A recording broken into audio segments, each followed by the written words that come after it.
Olá, eu sou Ana Paula Lima, sou da equipe de comunicação da ANAI. Estamos aqui hoje para conversar sobre um assunto muito sério. Ontem, o Supremo Tribunal Federal, o STF, adiou mais uma vez o julgamento da tese do marco temporal, que define a demarcação de terras indígenas no Brasil. Estamos aqui para conversar com o antropólogo José Augusto Laranjeira Sampaio, sócio fundador da ANAI, e saber o que ele pensa sobre a tese do marco temporal. Então, temos ouvido muito atentamente as manifestações dos indígenas e dos juristas sobre essa questão da chamada tese do marco temporal, na definição das terras tradicionalmente ocupadas por povos indígenas. Queria dizer um pouco sobre como que nós, antropólogos, que somos os profissionais encarregados de coordenar os grupos técnicos que identificam as terras indígenas, as terras tradicionalmente ocupadas por indígenas, vemos essa questão, inclusive do ponto de vista bastante prático. O que são terras tradicionalmente ocupadas por indígenas? Penso que esse seja o cerne da questão. A definição do que são essas terras pode esclarecer a questão e a dúvida sobre o que seria ou se faria sentido a tese do marco temporal. Todo mundo sabe que a Constituição diz, no seu artigo 231, que são reconhecidos aos indígenas os seus direitos originários, às terras que eles tradicionalmente ocupam e que compete à União, ao Estado Nacional, portanto, demarcar e fazer proteger todos os bens dessas terras. Mas como se caracteriza o que seja uma terra de ocupação tradicional indígena? Isso também está posto na Constituição, no parágrafo 1º desse mesmo artigo, para o qual nem todos prestam a devida atenção. O parágrafo 1º do artigo 231 vai dizer de modo muito claro e sem margem a dúvidas o que sejam as terras tradicionalmente ocupadas por indígenas. Está dito aí que essas terras devem preencher 4 requisitos, 4 condicionantes, se poderia dizer. Quais são essas condicionantes? Essas terras devem ser terras habitadas pelos indígenas em caráter permanente, devem ser terras utilizadas pelos indígenas para suas atividades produtivas, e por atividades produtivas se entende agricultura, caça, pesca, produção artesanal, comércio, o que seja, né? Uma terceira condicionante é que essas terras devem proteger os recursos naturais, ambientais, que sejam indispensáveis à sobrevivência do grupo indígena que aí habita. E por último, um quarto e último condicionante, que é um pouco um corolário de todos os outros, essas terras devem ser as terras necessárias para a reprodução física e cultural do grupo indígena que a habita, segundo seus usos, costumes e tradições. Então, são essas 4 condições que o grupo técnico que vai identificar uma terra indígena tem que verificar e tem que atestar que essas condicionantes sejam atendidas para que uma determinada terra possa ser considerada de ocupação tradicional indígena.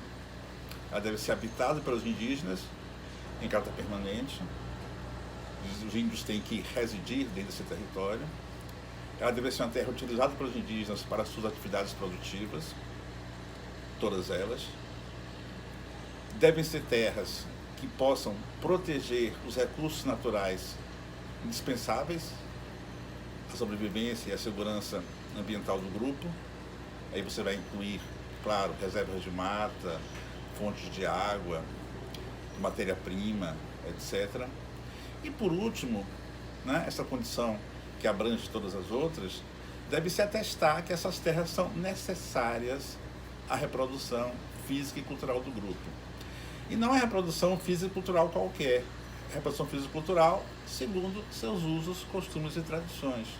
Então, a verificação do que sejam esses usos, costumes e tradições no presente, porque as tradições também têm um percurso histórico, elas se modificam, mas isso é verificado no presente. A verificação do que seja uma terra tradicional é uma verificação presencial, ela até pode remeter a um passado, né? Mas a tradicionalidade ela se verifica no presente, né? São os usos, costumes e tradições que o grupo tem hoje, que definem o que seja a sua terra tradicional, mas é importante, é necessário, é indispensável que essas terras sejam as terras necessárias e suficientes para a sua reprodução fisicultural, segundo esses usos, costumes e tradições. Ora, se o Constituinte quisesse apenas garantir aos indígenas as terras que estão sob sua posse, no momento da promulgação da Constituição, o Constituinte não teria dito nada disso, né? O Constituinte não falou em garantir aos índios as terras que estão sob sua posse. Falou em garantir aos índios as terras necessárias à sua sobrevivência. E, frequentemente, as terras necessárias à sua sobrevivência não estão sob sua posse, né? E, como a gente sabe, houve e tem havido casos graves de desbulho dessas terras. Então, o que o Constituinte quis fazer, claramente, foi garantir aos indígenas o direito de acesso às terras necessárias à sua reprodução físico-cultural, recuperando, se necessário, terras que lhes tenham sido esbulhadas, para que essa reprodução físico-cultural possa se dar de modo adequado, mais uma vez, segundo seus usos, costumes e tradições. Portanto, tanto do ponto de vista jurídico quanto do antropológico, o conceito de terras tradicionalmente ocupadas não se confunde com o conceito ou com a verificação de uma posse efetiva em qualquer tempo histórico. O que se verifica não é a posse efetiva numa determinada data. O que se verifica são as terras necessárias ao grupo, aí sim, no momento histórico em que esse grupo está ali presente, e que é o presente, vivendo de acordo com seus usos, costumes e tradições. Se a terra que ele efetivamente tem a posse não é suficiente para garantir sua sobrevivência segundo seus usos, costumes e tradições, a Constituição exige que se verifique qual seria essa terra necessária para que ela possa lhe ser assegurada. É basicamente isso. Os defensores da tese do marco temporal alegam que sem ela não haveria segurança jurídica para a definição de terras indígenas. O que você tem a dizer sobre isso, Gu? Pelo contrário, é a tese do marco temporal, mais do marco temporal fixado em 1988, 33 anos atrás, portanto, que gera uma absoluta insegurança jurídica e insegurança técnica de uma situação dificílima, se não impossível de ser verificada, né? É preciso lembrar um outro dispositivo constitucional, que é o ato das disposições constitucionais transitórias, de número 67, o ADCT 67, que determinava que todas as terras indígenas fossem demarcadas no prazo de 5 anos após a Constituição, ou seja, até 93, né? Isso não aconteceu. Então esse prazo se estende até o presente e isso já é um descumprimento da Constituição, né? Mas o que está posto na Constituição pode e deve ser verificado hoje, no presente. É disso que se trata. Existem alegações absolutamente absurdas, por exemplo. Há quem diga que, como todo o Brasil foi terra indígena no passado, isso é verdade, e qualquer território em que aparecesse um grupo indígena reivindicando direito à sua posse sobre aquele território, esse direito teria que ser contemplado. Claro que a Constituição não diz isso, né? A Constituição exige que um determinado grupo indígena tenha uma condição de habitação permanente, de atividades produtivas e, acima de tudo, exige que se demonstre que aquela terra é necessária à sobrevivência daquele grupo hoje, no presente. Existe, por exemplo, recentemente um ex-deputado, ex-ministro, alegou que, sem a tese do marco temporal, qualquer descendente do cacique Tibiriçá, na cidade de São Paulo, como há muitos, poderia reivindicar um pedaço da cidade de São Paulo. Não, claro que não. A Constituição não diz isso. Primeiro, a Constituição prevê que o sujeito do direito sejam as coletividades indígenas. Coletividades indígenas que têm que ter uma existência, uma permanência no tempo, né? E essa coletividade indígena, ela precisa demonstrar que as terras que ela está reivindicando são terras necessárias à sua sobrevivência. Necessárias à sobrevivência segundo os seus usos, costumes e tradição. Então, por hipótese, né, qual seria a comunidade de descendentes do cacique Tibiriçá na cidade de São Paulo, que seria capaz de demonstrar, né, a necessidade da cidade de São Paulo para que ela sobreviva segundo seus usos, costumes e tradições? Isso não faz nenhum sentido, né?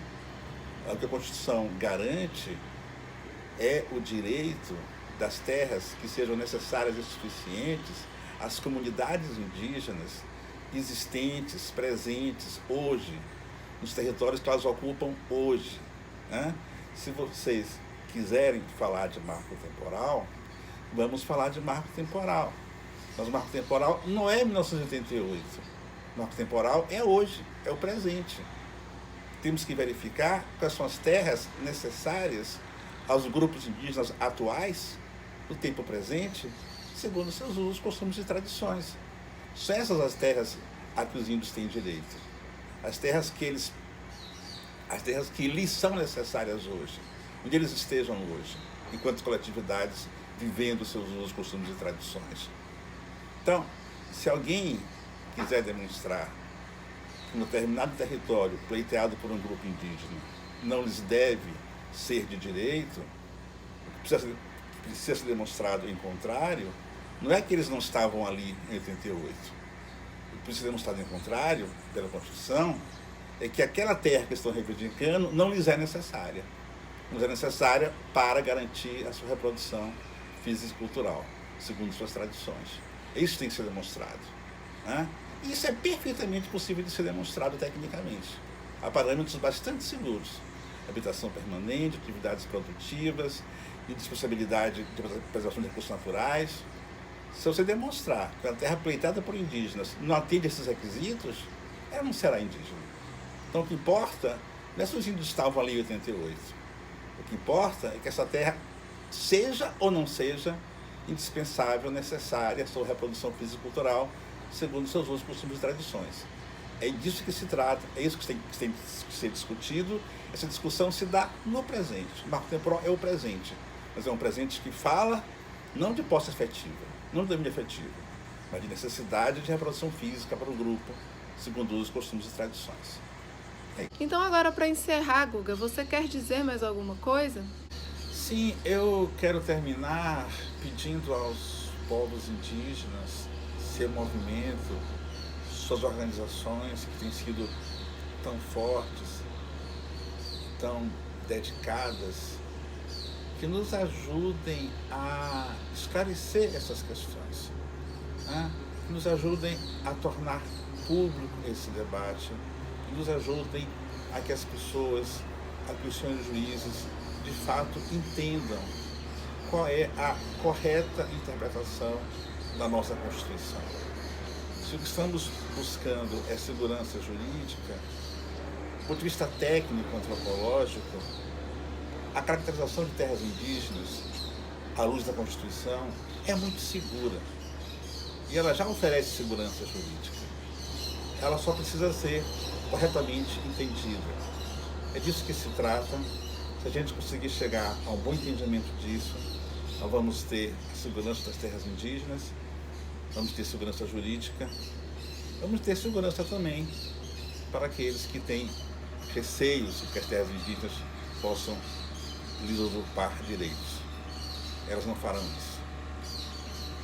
O Brasil é um país que precisa cada vez mais de dar segurança a toda a sua população, em especial a sua população mais vulnerável, como os povos indígenas. Que disso depende a segurança de todos nós.